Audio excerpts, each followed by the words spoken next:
Welcome back to my channel. আমি জয়া মল্লিক। আজকের ব্লগটা শুরু করলাম। সকালে ঘুম থেকে উঠে কাজকর্ম ছেড়ে এই যে চলে আসলাম রান্নাঘরে রান্না বসাতে। এই যে প্রথমে এই ভাত বসিয়েছি অল্প করে, ওনার জন্য অল্প করে ভাত বসিয়েছি। আর এই ডাল সেদ্ধ, প্রেশারে ডাল সেদ্ধ বসিয়েছি। দেখো গাছে কত সুন্দর পেঁপে হয়েছে, দেখো কালকে পেরে নিয়ে এসেছি, একদম হলুদ হয়ে গেছে পেঁপেটা, কত সুন্দর লাগছে দেখো।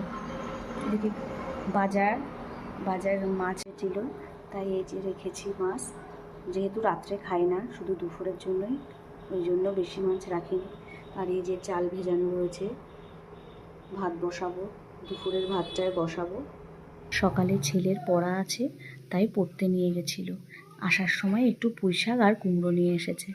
পুঁইশাক কুমড়ো আমার আবার খুব ভালো লাগে, মাছের ডিম দিয়ে পুঁইশাক কুমড়ো খেতে খুব ভালো লাগে।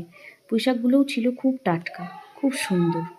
দেখো, তা আজকের ব্লগটা আমি এখানেই শেষ করলাম।